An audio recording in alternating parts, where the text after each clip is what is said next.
Hola y bienvenidos a nuestro canal. Antes de comenzar con el vídeo, me gustaría que os suscribáis al canal, que le deis me gusta y compartáis este vídeo con vuestros familiares y amigos para que YouTube sepa que os tiene que recomendar este tipo de vídeos. Dejad vuestra opinión en los comentarios y también si queréis sugerencias de vídeos que queráis que trate en el canal. El caso de hoy es un caso bastante raro, porque aunque tiene una solución aparente, da que pensar. Este caso tiene muchísimas hipótesis y te deja con un sentimiento de ¿pero cómo ha pasado esto? Me recuerda bastante a un caso que ya tengo en el canal, que es el de Joshua Maddox, que es un chico que murió aparentemente porque se cayó a una chimenea. Y este caso es bastante parecido. Tenéis este vídeo disponible, por lo que si queréis podéis echarle un vistazo. Con todo dicho, empezamos con el vídeo.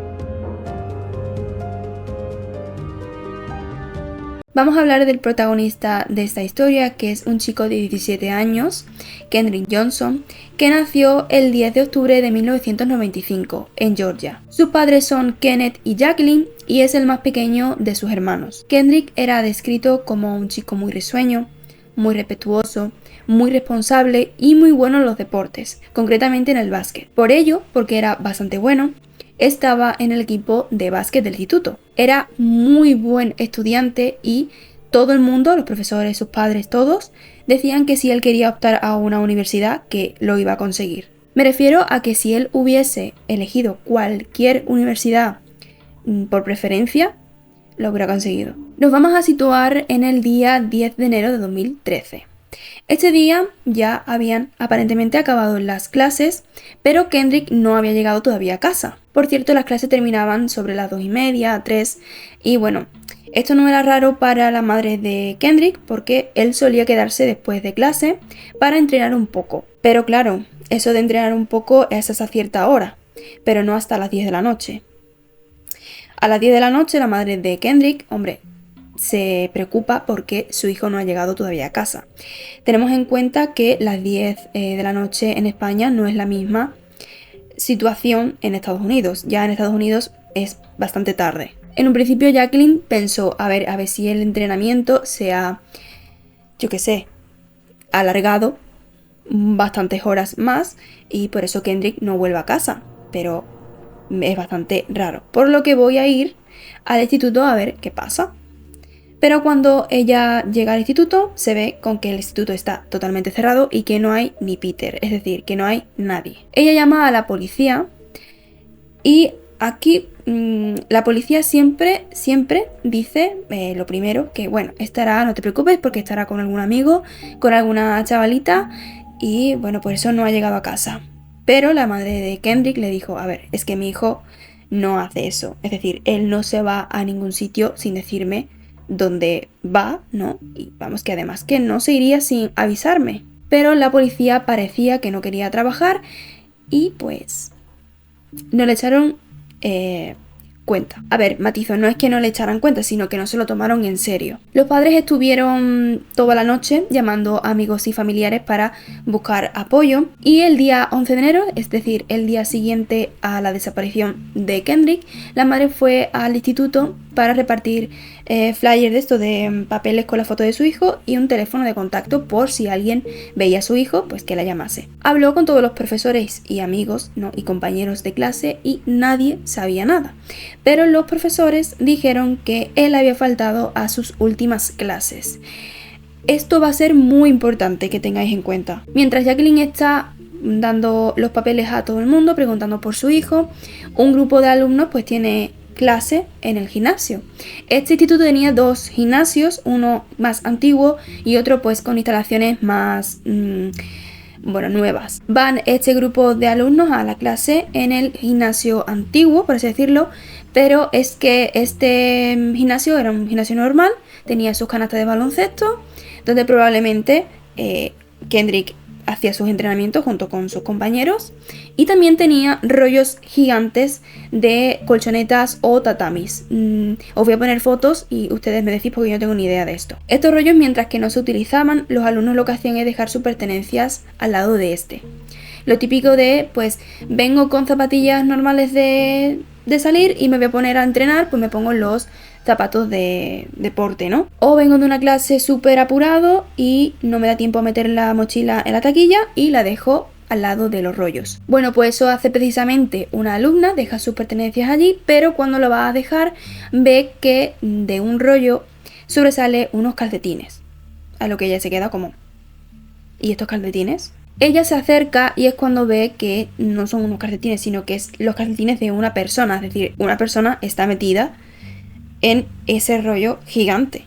Ella va corriendo al profesor y él, desesperado, va hacia la colchoneta para ver si puede ayudar a esa persona. Una vez en el suelo, el rollo, claro, al moverlo, un olor bastante fuerte inunda todo el gimnasio. Los alumnos son desalojados en ese mismo instante y el profesor llama tanto a emergencias como a la policía. Se dan cuenta que posiblemente la persona que está metida dentro del rollo es Kendrick Johnson, pero todavía no pueden confirmar que esto es así. Pero ya os digo que más tarde se confirmó. Kendrick, para que os hagáis una idea, se quedó metido, incrustado, en un hueco tan estrecho que solo podía caber la cabeza.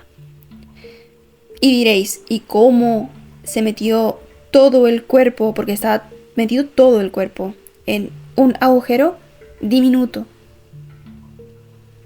¿Cómo es posible? Estaba boca abajo y tenía una mano pegada al cuerpo y otra por encima de la cabeza. Llevaba unos jeans cortos y lo que me ha dado un poquito de cosa es que tenía su teléfono móvil en uno de sus bolsillos. Duro, ¿eh? Claro, todo el mundo empezó a hablar, todo el mundo se enteró de que había una persona allí metida, que posiblemente sería Kendrick. Y claro, la madre de Kendrick estaba, os recuerdo, en el instituto preguntando por él. Y, o sea, imaginaros que Jacqueline se enteró de que había encontrado a su hijo de esa forma en el instituto por la gente que hablaba. Es decir,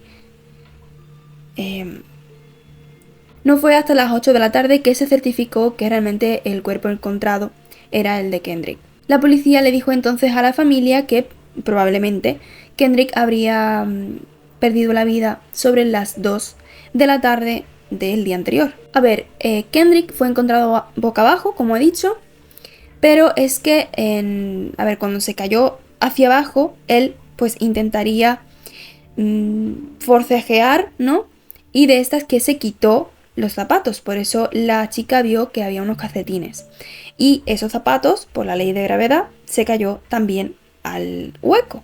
O sea, que estaban al lado del cuerpo de Kendrick. Lo más curioso es que al fondo del hueco, había una zapatilla negra que no pertenecía a Kendrick. Solo una, porque la otra se encontró fuera de ese hueco, en el gimnasio. Por lo que la hipótesis más coherente que le podía dar la policía a la familia es que Kendrick se le habría caído la zapatilla y querría cogerla.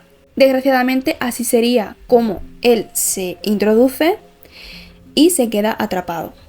Pero los alumnos piensan, dicen, a ver, es que no es lógico que una persona se meta dentro con el cuerpo entero. Lo más normal es que tú intentes con el brazo, que no vas a llegar, pero bueno, lo intentas con el brazo, pero no te metes de cabeza a un hueco que no sabes si vas a poder salir. Kendrick, al estar boca abajo, se quedó sin oxígeno y la presión fue tan fuerte que, claro, la cabeza la tenía súper hinchada. Y cuando lo encontraron había abajo del hueco vómito y fluidos del propio cuerpo en descomposición. ¿Os acordáis que había una zapatilla en el fondo del hueco? Pues diréis, estaba manchada con el vómito y con los fluidos del propio cuerpo. Pues no, estaba limpia. Otro dato que hay que tener en cuenta es que el gimnasio debería haber sido cerrado para que la gente no contaminase la escena. Pero es que además los policías, por no hacer, no se pusieron ni los trajes especiales que hay que ponerse para no contaminar ellos mismos la escena. La policía en un principio dijo, pues ya está, caso cerrado, esto ha sido un accidente trágico y se ha acabado. y no tuvieron en cuenta las pruebas o las pistas que había en el propio gimnasio, que son las siguientes. En primer lugar, 2 zapatillas que no pertenecían a Kendrick y que estaban en las gradas del gimnasio. En segundo lugar, cerca de donde estaba el cuerpo de Kendrick, cerca de las colchonetas, había una mancha en la pared de aparentemente sangre, y que luego se confirmó que había sangre, pero es que no se analizó. Es decir, hola, o sea, tenéis sangre, bastante sangre en una pared y no os da por analizarla, no sé. Y por último se encontró una sudadera que aparentemente tenía sangre en el puño. ¿Se analizó? No. Ya estáis viendo que la policía no hizo mucho por investigar, porque ellos estaban emperrados en que era un accidente. Los mismos paramédicos dijeron posteriormente que la policía no había seguido el protocolo que debían seguir, y es que cuando el policía encuentra un cuerpo, lo primero que tiene que llamar es al forense para que éste venga y certifique la muerte de esa persona. Y en este caso no se hizo. A ver, no es que no se hiciese, es que tardó 6 horas en llamarle. En un primer lugar, a Kendrick se le hizo la autopsia y el forense dijo que aparentemente no había indicios de terceras personas en el cuerpo, ¿no?, en lo que le había pasado a Kendrick, es decir, que había sido un accidente. Por lo que el 2 de mayo de 2013 se cierra el caso y se cataloga como un accidente. 2 horas más tarde de saber el veredicto, por así decirlo, del informe del forense, en el que decía que había sido un accidente, la familia y los amigos de Kendrick, o sea, todo el mundo decía que, hombre, había aquí algo raro. Por lo que los padres no se quedaron quietos y no se conformaron con esto e hicieron muchas manifestaciones. Como ya he dicho, a los alumnos les parecía raro que tú, cuando vas a coger algo que se te ha caído el hueco, lo normal es que metas el brazo, no te metas tú entero, ¿vale? Y que además, sobre las 2:30, 3, el gimnasio está súper concurrido. Es muy difícil que no haya nadie y que no pudiera oír a Kendrick. Si Kendrick hubiera gritado, yo que sé, qué mínimo de causar un poquito de revuelo entre los alumnos que están en el gimnasio, ¿no? Era raro que no se hubiera escuchado nada. Luego está el tema de las cámaras. Eso me cabrea bastante porque el instituto estaba lleno de cámaras. Y de hecho, una cámara capta a Kendrick como entrando en el gimnasio. Pero es que en la del gimnasio, cuando este pasa por delante de la cámara, esta cámara se apaga. Gracias al reverendo de la iglesia donde acudían la familia de Kendrick, este removió bastante y habló con varias personas, porque tenía bastante contacto, para abrir el caso de nuevo. Como los padres de Kendrick no estaban de acuerdo con el informe del forense que le practicó la autopsia a su hijo, decidieron contratar a un patólogo forense para que le hiciese una segunda autopsia. Ya os digo que este forense, cuando lee el informe de la autopsia de Kendrick, dice: esto tiene muchísimas inconsistencias. Este patólogo forense se llama William R. Anderson y ya os digo que ve bastantes cosas raras en el informe hecho por el forense. En el primer lugar, si tú te quedas sin aire, tus pulmones se encharcan. Pues según el informe del forense, los pulmones de Kendrick estaban, primero, que tenían buen color, y segundo, que tenían un peso normal. O sea que esto es prácticamente imposible. Por esto mismo, este patólogo forense, William, aceptó hacerle la segunda autopsia al cuerpo de Kendrick. Pero ¿cuál es la sorpresa de este patólogo forense?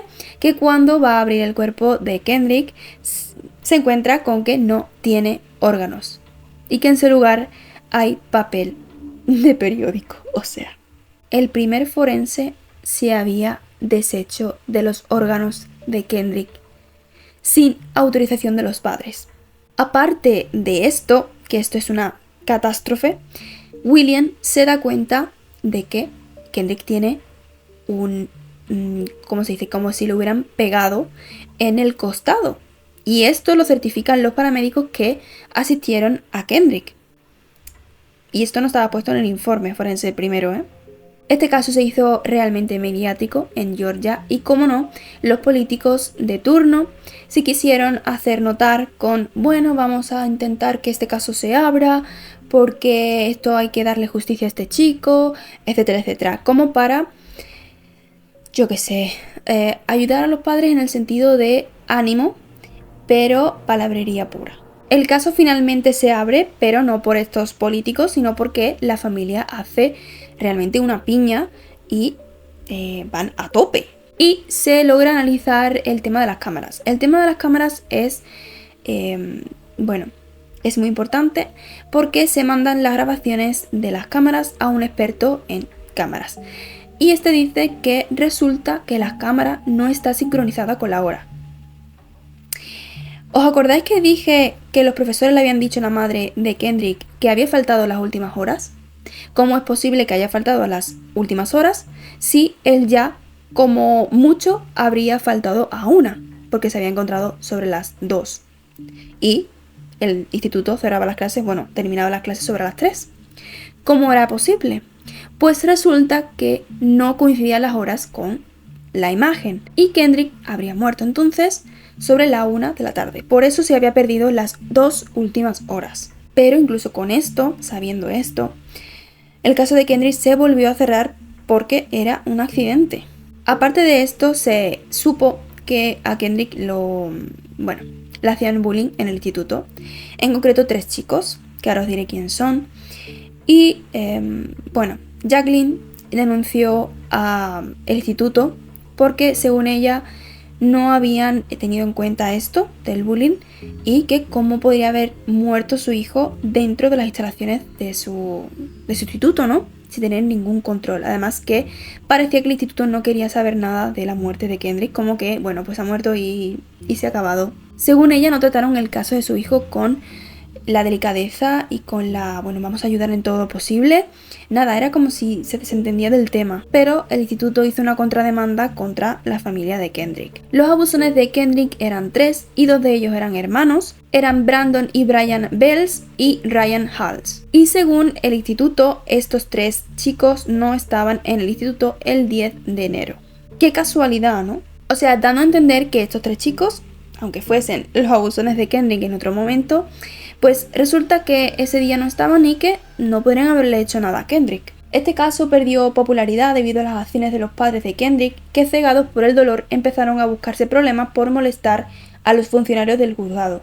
Finalmente, este caso se volvió a cerrar, alegando que era un accidente trágico que le pasó a Kendrick. Bueno, pues hasta aquí el vídeo de hoy. Espero vuestra opinión sobre este caso importante para discutir en los comentarios. Espero que os haya entretenido el vídeo y sin más, nos vemos en el próximo vídeo.